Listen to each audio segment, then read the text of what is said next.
Today we will discuss about the brick masonry. You already did the practicals on brick masonry in your civil workshop classes, and you know the basic theories. So this will be a quick recap of the same. So in this PPT, we will learn about the header and structure bonds differences, then the English and Flemish bond differences, and an introduction to the random rubble masonry usage in the construction. Let's get into the presentation. Okay. So header bonds. You know the size of a brick is 19 centimeter by 10 by 9 centimeter. So if you are placing the brick with head focusing or head perpendicular to the direction of the ball, it is called as the header orientation or header bond. So you can see all these heads are perpendicular to the direction of the ball. So the header bond is laid on headers, and the standard size is 90 by 90 by 19 centimeter, and we have we have this arrangement is called as the header bond, and there is a requirement for the use of three-quarter bats in alternate courses as the queues.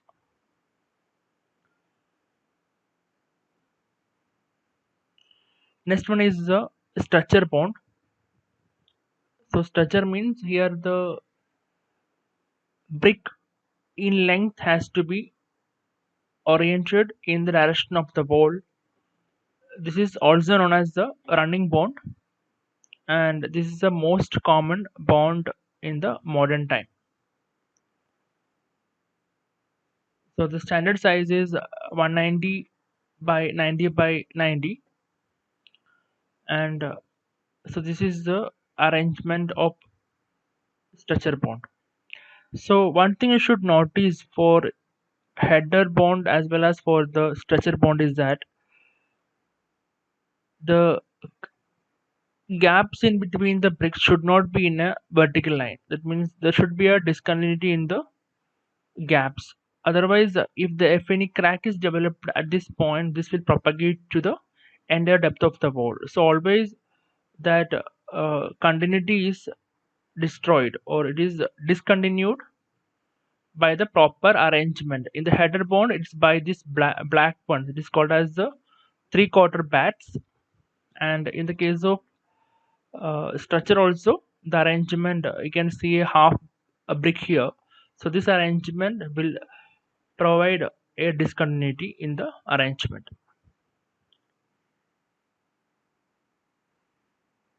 So now we just learned the type of orientation or the arrangement of the bricks for header bond and the structure bond. So let's see the uses and advantages of both bonds. The header bond, this bond permits better alignment, and such it is used for the bolts curved on plan. So mainly these types of bonds are used for the curved bolts because of its arrangement easiness. This bond is chiefly used for footings in foundations for better transverse distribution of the load. This bond is also used for facing of the curved surfaces. On the contrary, the structure bond, the main advantage of this technique is that it allows the walls with both faces are visible. So it is arranged in the direction of the wall and both the faces are visible here.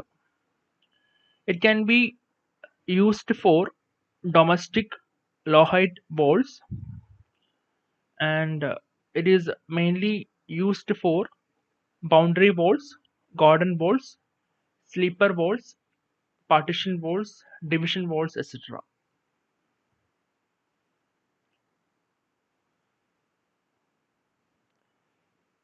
Now we will look into the English bond. So the arrangement of the bricks is important to classify the bond. So in this English bond, there is a structure course.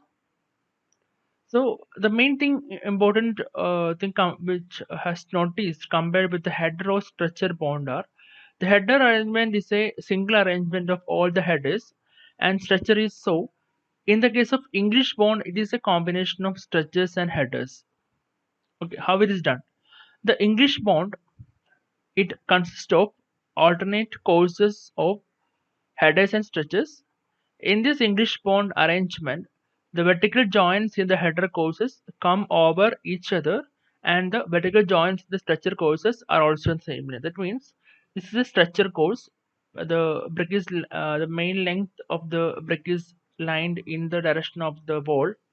So all the vertical joints of structure one are on same plane.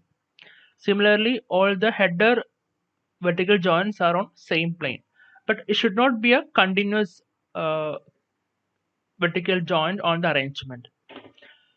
So for the breaking of vertical joints in the successive course, it is essential to place the queue closer after the first header. So this placing of queue closer helps to make this discontinuity in the joints.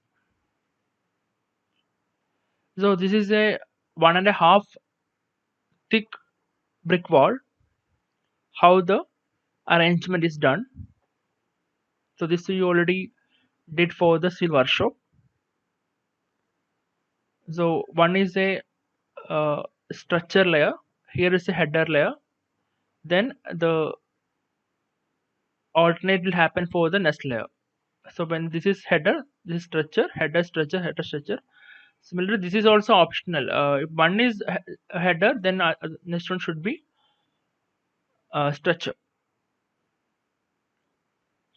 Then similar to the English bond, we have one more bond called as the Flemish bond. So in Flemish bond also, each course consists of alternate headers and structures. So we will see the figures. It will be more easy to understand. So in this arrangement, you can see the structure as well as header in a single layer. Okay, so one header is there, then structure, then header, then structure. It will come in that way. So and a three-quarter closure is used for the arrangement. Okay, so the alternate headers of each course and centered over the stretches in the course below, and the Flemish bond is classified into double Flemish and single Flemish. This is called as a single Flemish. A single Flemish bond is a combination of the English bond and Flemish bond. In this type of construction, the front is exposed surface of the wall consists of Flemish bond, and the back surface of the wall consists of the English bond. So the front surface will be the header as well as structure in the same layer. The back side or the inner side will be a purely English bond. That means all the structures are here or all the headers are here. In the case of double Flemish bond is defined as a brick bond having header and a structure alternatively placed in the each course. So this is a pure Flemish bond. When compared to the English bond, which has structures in every odd course and headers in even course, the Flemish bond is considered weaker, but the Flemish bond is aesthetically better. So it depends on the load that is applied on the wall. If you need a very strong wall, you have to go for the English bond, and if it is should be aesthetically pleasing than taking the load, you can go for the Flemish bond. So the advantage of Flemish bond, it is very highly economical. The walls 1 brick in thickness are easier to produce a fair face on both sides in Flemish bond than in English bond. So the appearance is the main one, and it is also economical. So similar to the brick masonry, which is used for the walls, we have the random rubble masonry, which are rarely used for the walls and very commonly used for foundations and for the plinth. So means basically this type of stone masonry in which either undressed, that means not shaped, or roughly dressed stone are laid in a suitable mortar is called as the rubble masonry. In this masonry, the joints are not of uniform thickness. The rubble masonry is divided into 3 types. One is the random rubble masonry, squared rubble masonry, and dry rubble masonry. Okay, let's see what are the various types. In the case of random rubble, the title is very clear. You're picking some random rubbles which are not properly shaped and you're using for the construction. So masonry, random rubble masonry is a type of stone masonry in which either undressed, that means it's not shaped, or just hammer dressed stones are used, are called as the random rubble masonry. Again, it is divided into so many things. So they are mainly used for construction of walls of low height in the case of ordinary buildings. So you can see for single story buildings and all, we will go for the random rubble masonry. Next one is the squared rubble masonry. So you know some shape is made for the masonry. So the random rubble masonry in which the face stones are squared on all joints and beds by hammer dressing or chisel dressing before their actual laying is called a squared rubble. So the facing stones will be having a square shape. Okay, so this is caused this is a uncoarsed random rubble, and this is a coarsed random rubble. And this coarsed rubble masonry, they are used for construction of public buildings, hospitals, schools, market, etc., where there should be there are some aesthetic requirements too. Okay, so that's about the coarsed square rubble masonry. And so what is different between coarsed and square uncoarsed rubble masonry? So in the case of coarsed square rubble masonry, the square rubble masonry in which chisel dressed stones, so they are made by the chisel dressing, they are called as the coarse square rubble masonry. They are very superior to the rubble masonry. And in the case of uncoarsed, they are hammer dressed. So when it's chisel dressed, it's called as the coarsed one, and hammer dressed are called as the uncoarsed one. Okay, so this will be having a less uh, aesthetics, or it won't be correctly shaped because of the because only we are using hammer than chisel. Next one is the dry rubble masonry, the rubble masonry in which stones are laid without using mortar. So in all the cases of construction with the rubble masonry, we will go for the cement mortar for proper binding between the masonry or stones. So in the case of dry rubble masonry, it's a special type in which they are arranged so that uh, as a mass it will stand, it will withstand any other external loads. So the rubble masonry in which stones are laid without using any mortar are called as the dry rubble masonry, or sometimes called as the dry stones. It is an ordinary masonry and is recommended for constructing walls of height not more than 6 meters. In case the height is more, then 3 cores are laid in the square rubble masonry at 3 meter level. So this is the arrangement. It means it is properly arranged to become a big mass without any application of mortar. In normal case, we will apply a mortar. In dry rubble masonry, it is based on this arrangement. It is a stable structure.